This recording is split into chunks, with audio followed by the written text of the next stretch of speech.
Good morning बच्चों। आज हम स्टार्ट कर रहे हैं जो लोकोमोशन मूवमेंट है इसका पार्ट 1। इस चैप्टर में या फिर इस लेक्चर में सिर्फ मैं एक बोन वाला करवाऊंगा, मसल्स वाला नहीं करवाऊंगा। जो मसल्स वाला है ना, इसमें समझ ही नहीं आएगा कैसे मूवमेंट हो रही है। एच लाइन आई बैंड है, ठीक है, वो कैसे होगा, ए बैंड का काम क्या होगा। ओवरऑल इसका एक अलग लेक्चर मैं दूंगा, कल को वो भी लेक्चर अपलोड हो जाएगा। तो स्टार्ट करते हैं। Locomotion and movement. अब लोकोमोशन मूवमेंट होती क्या है? लोकोमोशन और मूवमेंट में भी फ़र्क होता है। लोकोमोशन का मतलब क्या होता है? लोकेशन चेंज करना, है ना। और मूवमेंट का मतलब क्या होता है?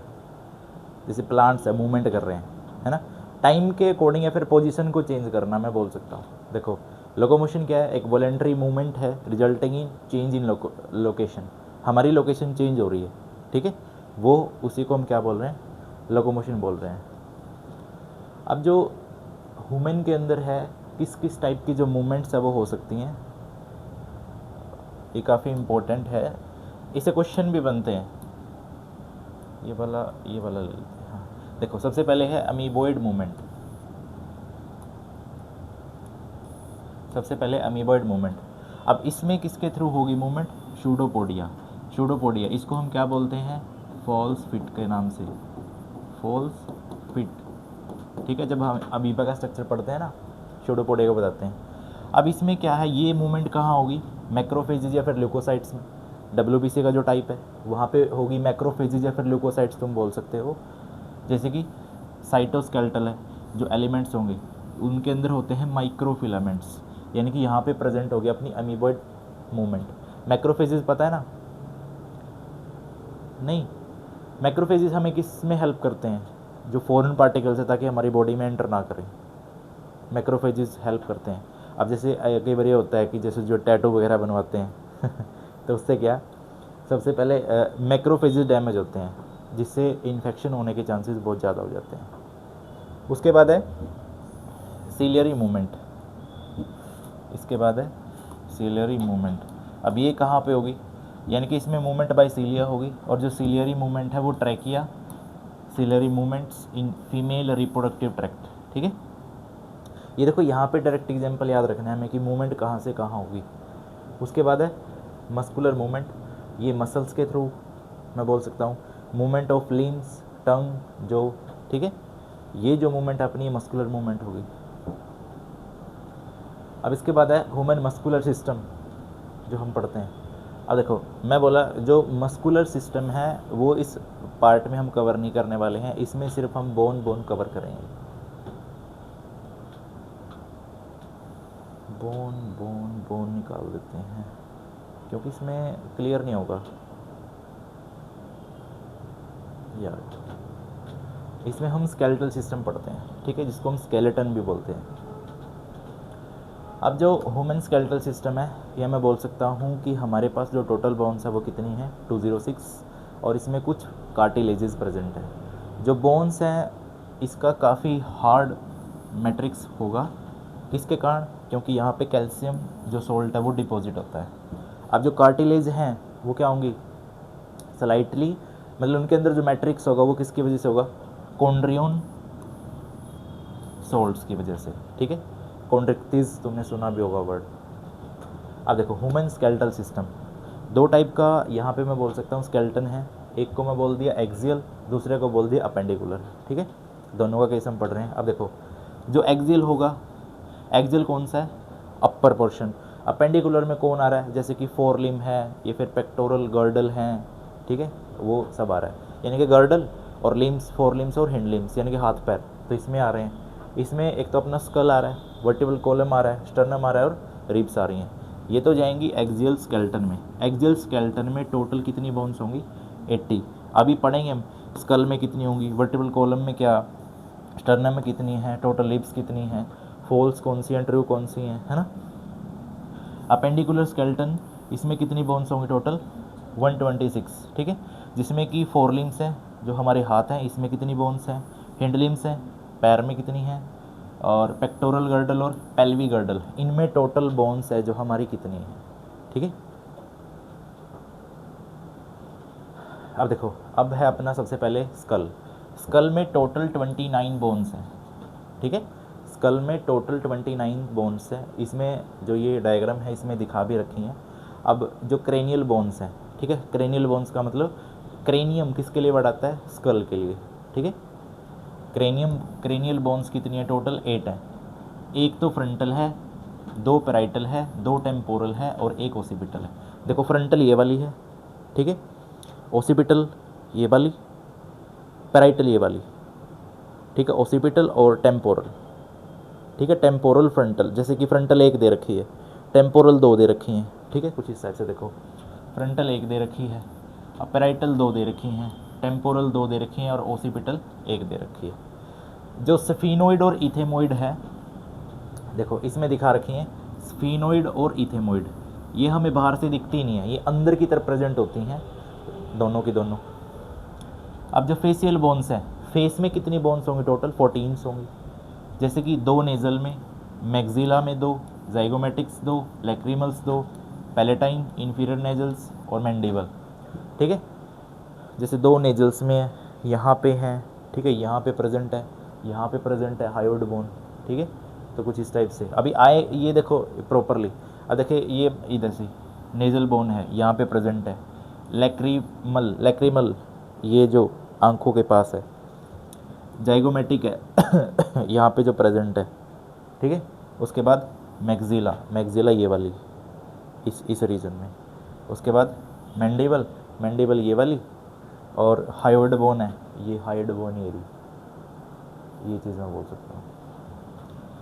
हायोइड बोन एक होगी, यू शेप की होगी और कहाँ पे मिलेंगी, बक्कल कैविटी के फ्लोर पे, ठीक है।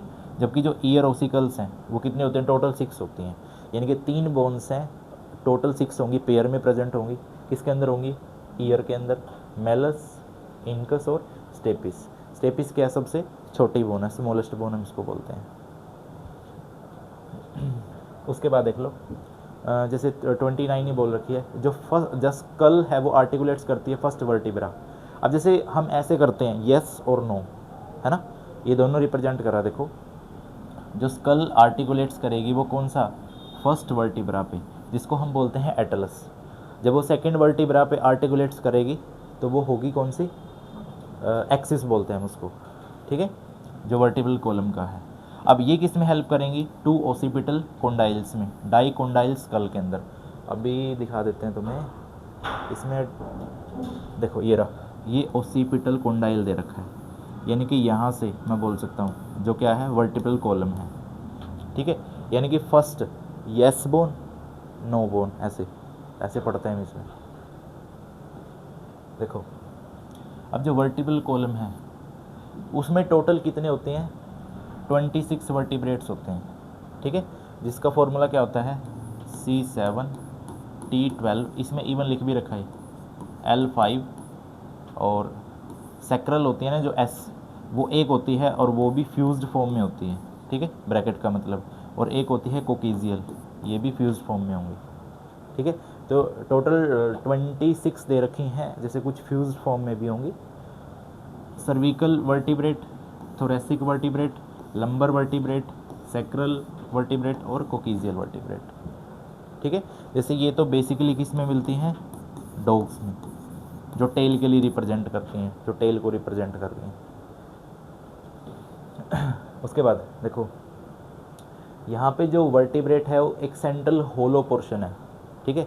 होलो पोर्शन में से क्या करेगी, जो न्यूरल कैनाल है, ठीक है, मैं बोल सकता हूँ जो नर्व्स हैं, इसके थ्रू क्या करेंगी, स्पाइनल कॉर्ड में पास करती हैं, ठीक है, स्पाइनल कॉर्ड ये देखो, ये न्यूरल कैनाल है, यानी कि इसमें से जो नर्व्स हैं वो कहाँ पे जाएंगी, CNS थ्रू ब्रेन में, है ना। जो नंबर ऑफ सर्विकल वर्टिब्रेट्स हैं वो 7 होंगी, ऑलमोस्ट किसी भी मैमल की बात कर लो, जो नंबर ऑफ सर्विकल हैं C7 जिसको तुम बोलते हैं ना, ऐसा बोलता नहीं कि सर्वाइकल हो गया किसी को, है ना। तो यानी कि जो C7 बोल रखा है तो इन्हीं में कोई ना कोई प्रॉब्लम आती है, ठीक है, तो इसलिए बोलते हैं कि सर्वाइकल हुआ है। उसकी भी स्टेजेस दे देते हैं, first stage, second stage. Vertebral column है जो वो प्रोटेक्ट करेगी किसको, स्पाइनल कॉर्ड को, या फिर उसको सपोर्ट करेगी head and serve as the point of attachment for the ribs and musculature of the back. जो बैक मस्कुलेचर है उसको होल्ड करके कौन रखती है, वर्टिब्रल कॉलम तो ये है ना, स्पाइनल कॉर्ड जिसको हम बोलते हैं। रीढ़ की हड्डी। अच्छा देखो जो स्टर्नम है, स्टर्नम वर्टिकल नहीं, वर्टिब्रल कोलम है ना, वो स्पाइनल कोड है, मतलब उसके अंदर प्रेजेंट है, ठीक है। यानी कि जो वर्टिब्रल कॉलम में बोल सकता हूँ कि वो प्रोटेक्टिव लेयर है, प्रोटेक्टिव कवरिंग बोल सकते हैं। अब यहाँ पे देखो एक स्टर्नम, अब स्टर्नम क्या होगी, ये जो फ्रंट वाली बोन होती है जिससे रिब्स अटैच होती हैं, ठीक है, वो स्टर्नम होगी। इसमें क्या होगा, एक फ्लैट बोन होगी on the ventral mid line of thorax, ठीक है। देखो मान के चलो ये है, सामने वाला तो है वेंट्रल और बैक वाला है डोर्सल रीजन, सामने वाला वेंट्रल होता है और बैक वाला डोर्सल होता है, ठीक है। अब जो रिब्स हैं 12 पेयर्स होते हैं, 12 पेयर्स होंगे, यानी कि टोटल 24 होगी। इसमें 3 टाइप के हैं, कौन से, एक को मैं बोलता हूँ ट्रू रिब्स। ट्रू रिब्स का मतलब जो कौन से होंगे, जो डायरेक्टली स्टर्नम से अटैच होंगे, यानी कि वो तो होंगे ऐसे ऐसे 7 पेयर्स। और जो कुछ वर्टिब्रल, इसको बोल रखा है वर्टिब्रोकोंड्रल, यानी कि जो फॉल्स रिब्स होती हैं, यानी कि 8th 9th और 10th, ये जो डायरेक्ट हैं ये स्टर्नम से अटैच नहीं होती, इनको इसलिए क्या बोलते हैं, फॉल्स रिब्स बोलते हैं। और जो लास्ट वाला होता है 11th एंड 12th पेयर, वो होता है अपना फ्लोटिंग, ठीक है, वो एक एंड उसका फ्री होता है, मैं बोल सकता हूँ वो फ्लोटिंग होता है, देख भी सकते हो यहाँ पे। देखो ट्रू रिब्स हैं डायरेक्टली स्टर्नम से अटैच होती हैं, फॉल्स रिब्स हैं ये ट्रू रिब्स से अटैच होंगी। जो फ्लोटिंग है उनका जो एक एंड है वो फ्री होगा, एक जुड़ा होगा एक फ्री होगा, ठीक है। अब जो रिब्स के बारे में बता रखा है, देखो each rib has 2 articulation surface on its dorsal and it is called bicephalic. Bicephalic का मतलब है 2 एंड में बोल सकता हूँ बेसिकली, ठीक है। सिफेलो वर्ड किसके लिए आ रहा है, सिफेलो, एक बोल सकते हैं कि उसका जो आर्टिकुलेशन है वो किस टाइप से हुआ है। जैसे एनिमल किंगडम में हम पढ़ते हैं सिफेलोकोडेटा, सिफेलो का मतलब जो उसका हेड रीजन है ना, उसके अंदर क्या प्रेजेंट है, नोटोकोड प्रेजेंट है, सिफेलो फॉर वो चीज़ दे रखी है। अब जो ट्रू रिब्स होंगी वो क्या करेंगी, वो अटैच होंगी किससे, थोरेसिक वर्टिब्रेट से and ventrally connected to sternum, ठीक है। यानी कि देखो जो डायरेक्ट अटैच होंगी किससे, स्टर्नम से, किसके through, with the help of hyaline cartilage, ये क्वेश्चन बन सकता है, ठीक है। यानी कि जो रिब्स हैं वो स्टर्नम से अटैच हो रही हैं डायरेक्टली, तो वहाँ पे कौन से टाइप का जो कार्टिलेज है वो प्रेजेंट होगा, तो वो हाइलिन कार्टिलेज होगा। अब जो फॉल्स रिब्स हैं do not articulate directly with the sternum, sternum से डायरेक्ट अटैच नहीं होती, but join the 7th rib with the help of hyaline cartilage, ठीक है। मतलब ये डायरेक्ट स्टर्नम से अटैच नहीं होती हैं। जो फ्लोटिंग होती हैं वो नॉट कनेक्टेड वेंट्रली, एक एंड है उसको आगे वाला एंड वो क्या होता है, फ्री होता है, वो किसी से अटैच नहीं होता, ठीक है। इसमें देखो ये दिखा भी रखा है, वेंट्रल का मतलब है सामने से आगे वाला पोर्शन, डोर्सल का मतलब है जब इसका बैक से देख रहे हैं। देखो जो 4 लिम्स होंगी, 4 लिम्स यानी कि जो अपने अब पूरी बाजू की बात बोल रहे हैं, इसमें टोटल 60 बोन्स होंगी, ठीक है। एक में 30 है तो 2 में 60 हो जाएंगी ना। अब इसके अंदर क्या क्या इंक्लूड है, एक तो है ह्यूमरस, ह्यूमरस कौन सी है, ये वाली, रेडियस एंड अल्ना ये वाली होगी, यहाँ पे रेडियस अल्ना प्रेजेंट होगी। उसके बाद कार्पल रिस्ट बोन, ये हथेली अपनी, यहाँ पे जो कार्पल्स बोन्स प्रेजेंट होंगे, ठीक है। उसके बाद है मेटाकार्पल्स।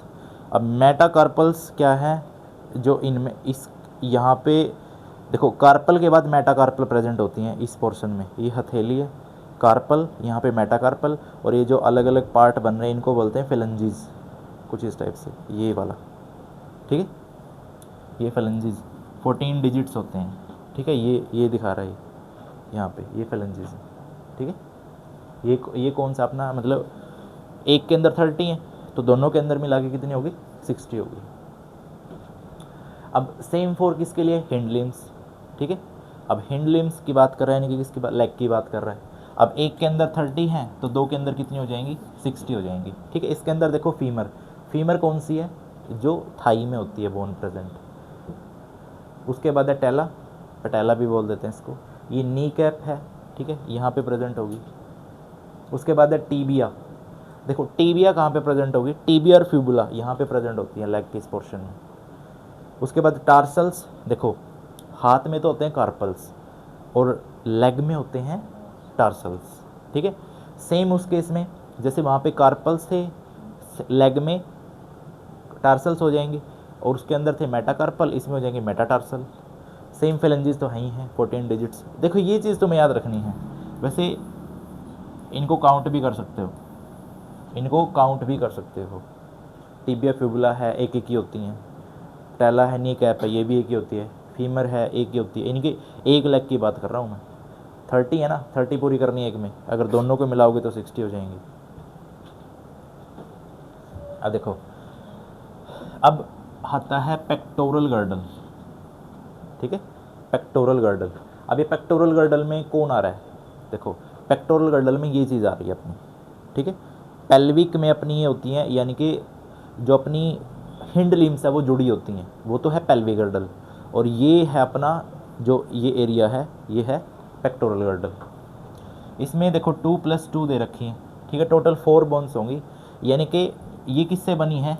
क्लेविकल और स्कैपुला। क्लेविकल कोलर बोन होते हैं, देखो ये दिखा रखी है जैसे, देखो ये तो है पीछे वाली स्कैपुला, यहाँ पे जो पीछे वाली ये तो है स्कैपुला, और ये जो कोलर बोन दिखा रखी है ये वाली, ये कौन सी होती है? क्लेविकल होती है, ये वाली भी, ठीक है। अच्छा आगे जॉइंट्स हम पढ़ेंगे अलग से।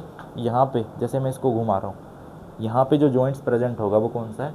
बॉल एंड सॉकेट जॉइंट, ठीक है, ये पढ़ेंगे भी आगे। ये जो जॉइंट्स दिखा रखा है ये बॉल एंड सॉकेट जॉइंट्स है, ठीक है। यहाँ से फिर वही बोन आगे देखो, ह्यूमरस, फिर रेडियस अल्ना, है ना, फिर carpals, metacarpals and then phalanges, ठीक है। अब पेक्टोरल गर्डल में देखो जो कुछ बातें बता रखी हैं इसने। जो स्कैपुला होगी वो एक लार्ज ट्राइंगुलर फ्लैट बोन्स होगी, जो तुम्हें दिखा रखी है देखो, ठीक है। अब ये कहाँ पे सिचुएटेड होगी? Dorsal part of the thorax, जो थोरैक्स का डोर्सल, डोर्सल का मतलब बैक रीजन, ठीक है, between 2nd and 7th rib. ये कहाँ पे प्रेजेंट होगी? बिटवीन 2nd एंड 7th जो रिब्स होगी। 2nd और 7th दोनों क्या होती हैं? ट्रू रिब्स हैं, है ना। जो स्कैपुला है उसके पास स्लाइटली एलिवेटेड रीजन के स्पाइन मैं बोल सकता हूँ। अब देखो जो स्कैपुला है ना, जैसे यहाँ पे एक अपर्चर दिखेगा हमें, एक्रोम, इसमें दिखा रखा है एक्रोमियन, मतलब जहाँ से ना जो मैं बोल सकता हूँ जो स्कैपुला इमर्ज करते हैं ना, वहाँ पे कैविटी प्रेजेंट होगी, जिसको मैं एक्रोमियन नाम दूंगा, ठीक है। Clavicle articulates with this, clavicle और जो स्कैपुला है, ठीक है ना। अब जैसे यहाँ पे एक कैविटी से जुड़ी है, उस कैविटी को ना, जैसे होलो कैविटी होगी वो, उस कैविटी को मैं नाम दूंगा एक्रोमियन। अब below the acromion is a depression, इसको हम बोलते हैं ग्लिनोइड कैविटी। ये चीज़ें याद रखनी होती हैं, ये पूछते हैं पेपर में, ठीक है। अब जैसे पूछ रहे थे ग्लिनोइड जो कैविटी है वो प्रेजेंट कहाँ पे होगी? जो एक्रोमियन होते हैं ना, डिप्रेशन, ठीक है, जहाँ पे मैं बोल सकता हूँ कि जो स्कैपुला और क्लेविकल बोन्स है जहाँ पे आर्टिकुलेट्स करती हैं, है ना, उसके नीचे कैविटी प्रेजेंट होगी जिसको हम बोलते हैं ग्लिनोइड, ठीक है। जो किसका काम कर रही है? With the head of humerus and form the shoulder joint, जो किस में हेल्प करेगी? शोल्डर का जॉइंट बनाएगी, ठीक है। ग्लिनोइड कैविटी बेसिकली इसमें फ्लूइड प्रेजेंट होगा, ठीक है। जैसे ये बॉल एंड सॉकेट जॉइंट है ना, तो यहाँ पे ग्लिनोइड कैविटी प्रेजेंट होगी लोअर रीजन में, ताकि ये जो जॉइंट है इसको प्रॉब्लम ना आए कोई भी। अब जो पेल्विक गर्डल है, सेम इसमें भी कितनी बोन है? टोटल 2 बोन है, जो क्या बनाएगी? 2 कोक्सल बोन्स, ठीक है। और जो हर एक कोक्सल बोन होगी वो कैसे फॉर्म्ड होगी? उसमें 3 बोन आपस में जुड़ी होती हैं, फ्यूज़न होती हैं। जैसे मैं बोलता हूँ इलियम, इशियम एंड प्यूबिस, ठीक है। इलियम, इशियम और प्यूबिस, ये पढ़ने पड़ेंगे ना हम तुम्हें, ठीक है। जैसे ये वाली है, ये देखो, ये इलियम दिखा रखी है, ठीक है, यहीं पे दिखा रखी है इशियम, और ये दिखा रखी है प्यूबिस। ये तीनों फ्यूज्ड फॉर्म में, ये तीनों जैसे एक लगा लो, ठीक है। 2 दिखा रखी हैं, एक ये वाली, एक ये वाली, तो टोटल 2 बोन्स प्रेजेंट होंगी, और तीनों होंगी फ्यूजन में, फ्यूज्ड होंगी, इलियम, इशियम और प्यूबिस। अब उसके बाद है, अब जहाँ पे फ्यूजन होगा ना तीनों का, तीनों बोन जहाँ पे भी मिलेंगी पेल्विक गर्डल के अंदर उसको हम नाम देते हैं एसिटाबुलम। देखो उसको हम नाम देते हैं एसिटाबुलम। अभी जो हमने पेक्टोरल गर्डल में कैविटी पढ़ी थी उसका क्या नाम था? एक्रोमियन। यहाँ पे जो कैविटी प्रेजेंट है वो क्या है? एसिटाबुलम। ठीक है, इसमें नाम याद रखने हैं। टू विच, जिससे जो थाई बोन है वो क्या करेगी? आर्टिकुलेट करेगी। ठीक है, तीनों बोन तो फ्यूज होंगी आपस में, इलियम, इशियम और प्यूबिस।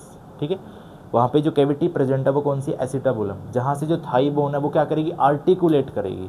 ठीक है, अब इसमें से देखो जो 2 halves of the pelvic girdle है, यानी कि इसमें से हाफ पोर्शन में बोल सकता हूँ वेंट्रली अगर मैं बात करें, वो क्या बनाएगा? Pubis symphysis. ठीक है, जहाँ पे कौन से कार्टिलेज प्रेजेंट होंगे? जहाँ पे फाइब्रस कार्टिलेज प्रेजेंट होंगे। ठीक है, तभी देखो इस फॉर्म में एक साइड डायग्राम दिखा रखे हैं ताकि वो चीज़ें तुम्हें थोड़ा सा पता लग जाए कि हम किस, जो कौन सी बोन है उसकी हम बात कर रहे हैं। ठीक है, अब देखो अब जॉइंट्स हम पढ़ते हैं। ठीक है, क्वेश्चन जॉइंट से भी आता है, 100% आता है। क्वेश्चन बोन से भी आता है और क्वेश्चन मसल से भी आता है। मसल्स वाला पोर्शन मैं आज नहीं करवाऊंगा क्योंकि मसल वाला इससे समझ में नहीं आएगा, कैसे कब मसल्स कॉन्ट्रैक्ट कर रही हैं, कब वो रिलैक्स हो रही हैं, इससे समझ नहीं आएगा। क्या यहाँ पे एच जोन है, क्या यहाँ पे ए बैंड है, क्या यहाँ पे आई बैंड है, क्या यहाँ पे सार्कोमियर है, मतलब तो वो मैं जैसे शुरू से लास्ट तक जो मसल्स वाला पार्ट है इसमें वो अलग से करवा दूंगा मैं। ठीक है, अब जो जॉइंट्स हैं, अब देखो जॉइंट्स कुछ ऐसे जॉइंट्स होते हैं जिनकी वजह से मूव कर सकते हैं, जैसे कि ये तो है नॉन मूवेबल जॉइंट्स जहाँ पे जो मूव नहीं कर सकते, और ये होते हैं मूविंग जॉइंट्स जिनकी वजह से मूवमेंट हो सकती है, जैसे कि ये मूवमेंट है। ठीक है, जो स्कल में बोन होता है, सॉरी स्कल में जो जॉइंट्स होता है वो इमूवेबल होता है, वो मूव नहीं कर सकता। ठीक है, फाइब्रस जॉइंट हम बोलते हैं। देखो, और एक होता है फ्री मूविंग, जो फ्री मूविंग होता है, जैसे कि इसमें ऐसे कर लो, ये फ्री मूविंग है। ये 3 टाइप के हैं बेसिकली। एक है फाइब्रस, फाइब्रस कौन सा होगा? जो इमूवेबल, जो बिल्कुल भी मूव नहीं कर सकता। एक होता है कार्टिलेजिनस, जो हल्का हल्का मूव करेगा। एक होता है साइनोवियल, जो अच्छे तरह से मूव कर सकता है। ठीक है, जैसे लेग में हो सकता है ये वाला। अब देखो जो इमूवेबल जॉइंट होगा, यानी कि फाइब्रस जॉइंट है, नाम याद रखने हैं, डायरेक्ट क्वेश्चन आते हैं यहाँ से। यहाँ पे sutures between the flat skull bone. अब देखो जो स्कल बोन होती है ना, ये जैसे ये स्कल बोन है, ये है। अब इसमें जो बीच में जिसके थ्रू ये जुड़े होते हैं इनको हम सूचर्स बोलते हैं। देखो इसको हम सूचर्स बोलते हैं। ठीक है, तो यहाँ पे जो क्या बोल सकता हूँ मैं, जो जॉइंट होगा ना वो इमूवेबल होगा। ऐसा तो नहीं है कि हम इनको खोल के दिखा सकते हैं, ऐसा नहीं है ना, तो ये इमूवेबल होते हैं, मूव नहीं कर सकते। कार्टिलेजिनस जो जॉइंट्स होंगे, अब जैसे मान के चलो जो स्लाइटली मूवेबल हो सकते हैं, जैसे कि अपना वर्टिब्रल कॉलम है, हम ऐसे हो सकते हैं, हम ऐसा तो नहीं ये जा सकते हैं, नॉर्मली मैं बात कर रहा हूँ। कुछ बोन्स होती हैं जो एक दूसरे से ज्वाइन होती हैं, किसकी हेल्प से? कार्टिलेजेस की हेल्प से। जैसे कि जो जॉइंट्स हैं किस किस के बीच में है? एडजेसेंट वर्टिब्रा, जो वर्टिब्रा है ना अपना वर्टिब्रल कॉलम, उसमें जो जॉइंट्स प्रेजेंट है उसको हम बोलते हैं कार्टिलेजिनस। ठीक है, छोटे छोटे कार्टिलेजेस की हेल्प से वो क्या होते हैं? जुड़े होते हैं एक दूसरे से। और कहाँ पे होते हैं कार्टिलेजेस? जॉइंट्स इनमें बात कर, ओनली कार्टिलेजेस। जैसे अपना ये है ना पीना कान का, यहाँ पे कार्टिलेजेस हैं। ये नोज़, यहाँ पे कार्टिलेजेस हैं। साइनोवियल जॉइंट जो बिल्कुल आराम से मूव कर सकते हैं, इनको हम बोलते हैं movable joints. They are characterized by the presence of fluid filled synovial cavity. उस कैविटी में साइनोवियल फ्लूइड होता है जिसकी वजह से वो आराम से मूव कर सकते हैं, उनको कोई प्रॉब्लम नहीं है। Articulate surfaces of the 2 bones, 2 bones के सरफेस, मान के चलो एक बोन ये है, एक बोन ये रही, इसके बीच में कैविटी प्रेजेंट है, उस कैविटी में फ्लूइड है, तो वहाँ पे फ्रिक्शन तो होएगी नहीं, तो ये ईजिली आराम से मूव कर सकते हैं, तभी इनको मूवेबल बोला हुआ है। जैसे ये दे रखा है, एक ये वाला, एक ये वाली, यहाँ पे बीच में फ्लूइड प्रेजेंट है। क्यों? क्योंकि यहाँ पे कैविटी है, कौन सी? Synovial cavity. साइनोवियल कैविटी में कौन सा फ्लूइड है? साइनोवियल फ्लूइड प्रेजेंट है। ठीक है, अब देखो, अब जॉइंट्स अगर मैं बात करूँ कि कौन से टाइप्स के और कहाँ कहाँ प्रेजेंट होंगे, जैसे कि मान के चलो अपना बॉल एंड सॉकेट जॉइंट है, ये कहाँ पे होगा, शोल्डर जॉइंट या फिर हिप जॉइंट, यहाँ पे प्रेजेंट होगा। ये डायरेक्ट नाम ये पूछते हैं कि कहाँ पे प्रेजेंस होगी, कहाँ पे प्रेजेंट होगा, वो डायरेक्ट आते हैं यहाँ से। जो हिंज जॉइंट है वो कहाँ पे होगा, जो अपना नी और एल्बो, नी में, ठीक है, एल्बो सॉरी और नी में यहाँ पे कौन सा जॉइंट है, हिंज जॉइंट है। उसके बाद है पाइवोट जॉइंट। अब पाइवोट कहाँ होगा, एटलस और एक्सिस। जैसे मैंने अभी बोला था, जो अपनी वर्टिब्रा में कौन सा है, फर्स्ट और सेकंड, है ना। जैसे मैं बोल रहा हूँ कि एक यस बोन है, एक नो बोन है, यहाँ पे कौन सा होगा, पाइवोट जॉइंट होगा। उसके बाद है ग्लाइडिंग। ग्लाइडिंग कहाँ पे होगा, बिटवीन कार्पल्स। ये जो कार्पल्स मैंने इसमें बताई थी, इनके बीच में जो जॉइंट होगा वो कौन सा है, ग्लाइडिंग जॉइंट है। अब सैडल जॉइंट कहाँ पे होगा, जो कार्पल्स होंगी या फिर जो मेटाकार्पल्स ऑफ द थंब, मतलब कार्पल और मेटाकार्पल, जैसे कि ये यहाँ पे जो जॉइंट्स होगा वो कौन सा होगा, अपना सैडल जॉइंट है। ये देखो, ये दिखा भी रखा है, ये रहा, ये सैडल जॉइंट दे रखा है यहाँ पे, ठीक है। अब डिसऑर्डर्स क्या हैं, मस्कुलर के भी अगर समझ में आए तो वेल एंड गुड है, अदरवाइज तो कल एक बार रिपीट करूँगा ही। और स्केलेटल सिस्टम के क्या डिसऑर्डर हैं, ठीक है, ये हमें देखना है। अभी जैसे देखा होगा टेटनस हो जाता है किसी को, है ना, इसलिए बोलते हैं कि हर 6 मंथ में हमें टेटनस का इंजेक्शन लगवाना चाहिए। अगर हमें कोई भी कट लगा है, मामूली सा भी कट लगा है, तो उस टाइम पे भी हमें टेटनस का इंजेक्शन लगाना चाहिए। क्यों, क्योंकि वहाँ पे टेटनी किसकी वजह से होता है, कौन से बैक्टीरिया की वजह से होता है, बोलो, क्लोस्ट्रीडियम टेटनी की वजह से, ठीक है। वहाँ पे उस बैक्टीरिया की ग्रोथ हो जाती है, और जहाँ पे क्या होता है, रैपिड स्पासम हो जाती है किसकी, मसल्स की, क्योंकि वहाँ पे कैल्शियम का जो लेवल है वो क्या हो जाता है, कम हो जाता है, ठीक है। ऐसा देखो, अब मिस्थेनिया ग्रेविस एक ऑटो इम्यून डिसऑर्डर है। मिस्थेनिया ग्रेविस एक ऑटो इम्यून डिसऑर्डर है। अब ऑटो इम्यून डिसऑर्डर क्या होता है, जब अपना इम्यून सिस्टम अपनी बॉडी के सेल्स को खाना स्टार्ट कर देता है, उसको हम ऑटो इम्यून डिसऑर्डर बोलते हैं।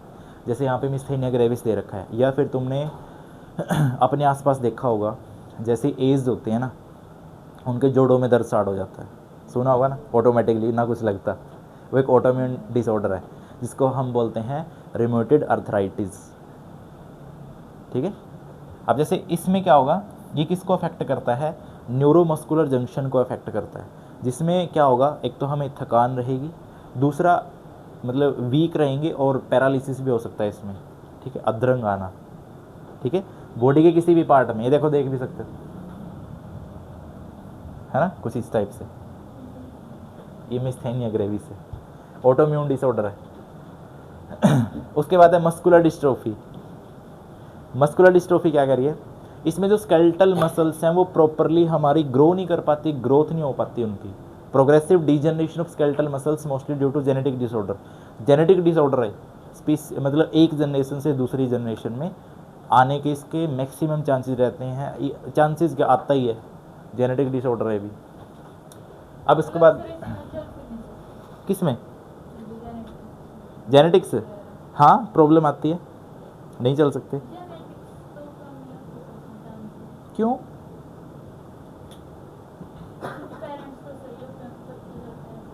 नहीं फिर नहीं, हर केस में थोड़ी जेनेटिक्स होगा, और हर क्या हमें पता है कि हर केस में मस्कुलर डिस्ट्रोफी हुई हो। मस्कुलर डिस्ट्रोफी एक जीन की वजह से होती है, और सबसे बड़ा जीन वही है, बता दो कौन सा है, फंस गए फिर यहाँ पे, जेनेटिक्स आ गई, है ना, बता देना, या फिर जब वीडियो देखोगे तब बता देना, ठीक है। सबसे बड़ा जीन, ये हम जेनेटिक्स में पढ़ते हैं। अब अर्थराइटिस किसको बोलते हैं, जब जॉइंट्स में इन्फ्लामेशन हो जाती है, दर्द स्टार्ट हो जाता है ना, बोलता है ना कि मेरे जो जॉइंट्स हैं, जोड़ों में दर्द हो गया मेरे, है ना। अभी जैसे मैंने अभी बताया था, इसका एक ऑटो इम्यून डिसऑर्डर भी बनता है, जिसको हम बोलते हैं रिम्यूटेड अर्थराइटिस। ऑटोमेटिकली अपने आप ही कुछ टाइम बाद जोड़ों में दर्द हो जाता है, जिसके कारण बिल्कुल चलने फिरने में भी थोड़ा सा वो, मतलब कोई भी हो, इनएबिलिटी होती है। उसके बाद है गाउट, ये तो सुनी होगी नहीं सुनी। जॉइंट्स में प्रॉब्लम आ जाती है, मतलब इन्फ्लेमेशन हो जाती है एक टाइप से मैं बोल सकता हूँ, क्योंकि जो यूरिक एसिड है ना वो जॉइंट्स में डिपॉजिट होना स्टार्ट हो जाता है या फिर अकमलेट होना स्टार्ट हो जाता है, इसकी वजह से ये प्रॉब्लम आ जाएगी। देखो तभी मतलब कुछ चीज़ें हैं जो पीपीटी की हेल्प से समझ में आती है। अब मैं मान के चलो तुम्हें गाउट के बारे में बता देता, समझा देता, लेकिन तुम्हें यही नहीं पता कि गाउट होता क्या है या फिर दिखता कैसे है, कुछ इस टाइप में ऐसे सिम्टम्स दिखेंगे हमें, समझ रहे हो? सेम कैसे, क्यों? ये नॉर्मल थोड़ी अब नॉर्मल है, तो नॉर्मल नहीं अब नॉर्मल है भाई। अब उसके बाद है देखो ऑस्टियोपोरोसिस। ऑस्टियोपोरोसिस, ऑस्टियो मतलब बोन, पोरोसिस का मतलब पोर होना। एज रिलेटेड डिसऑर्डर है जिसमें क्या हो जाता है, जो बोन मास है उसकी डेंसिटी है मैं बोल सकता हूँ कम हो रही है, या फिर जो फ्रैक्चर होने के चांसेस बड़े ज़्यादा रहते हैं इसके अंदर, ठीक है, क्योंकि इसमें बोन्स में ना छोटे छोटे पोर्स हो जाते हैं, छेद हो जाते हैं। इसमें क्या होता है, जो एस्ट्रोजन का लेवल है वो कम हो जाता है, जिसकी वजह से प्रॉब्लम आती है, समझ रहे हो? इसको हम बोलते हैं ऑस्टियोपोरोसिस। ऑस्टियोपोरोसिस का मतलब जो बोन्स होती है उसके अंदर छोटे छोटे छेद हो जाते हैं, जिसके कारण क्या बोन डेंसिटी कम होगी। अब बोन डेंसिटी कम हो रही है तो वहाँ पे फ्रैक्चर भी के चांसेस, अगर हम थोड़े से बिगड़ रहे हैं तो वहीं पे फ्रैक्चर होने के चांसेस ज़्यादा है, ठीक है। और लास्ट अपना डिसऑर्डर यही था और उसी के बाद हम समाप्त कर रहे हैं। Thank you. अब यहाँ पे तुम्हारा जो बोन्स का है वो हुआ है क्लियर। जो मसल्स वाला है उसमें मैकेनिज्म भी पढ़ना है, कैसे मसल्स कॉन्ट्रैक्ट करती हैं, कैसे वो रिलैक्स करती हैं, कहाँ पे कौन सा प्रोटीन यूज़ हो रहा है, वो मतलब ऐसे पीपीटी की फॉर्म में समझ में नहीं आएगा, ठीक है। वो तुम्हें मैं मतलब पढ़ाऊँगा तो ऐसे बोर्ड पे, बट एक एक चीज़ लिख के, तो वहाँ पे वो चीज़ क्लियर होगी। ये चीज़ मैं जो नेक्स्ट लेक्चर होगा उसमें कवर करवा दूँगा, लेकिन आज वाला है इसमें देखो बोन्स हमें क्या करनी है। पीपीटी की हेल्प से ये भी पता लग गया कि कौन सी बोन कहाँ पे प्रेजेंट है ना, और ये भी पता लग गया हमें कि जो बोन्स हैं, अब उससे रिलेटेड जो जॉइंट्स हैं मूवेबल इमूवेबल कौन सी हैं, ठीक है। तो मेरे ख्याल से जो बोन्स वाला पोर्शन है वो हमारा कंप्लीट है, सिर्फ मसल्स वाला रहता है जो हम नेक्स्ट वीडियो में कवर करेंगे। आज वाले में इतना है।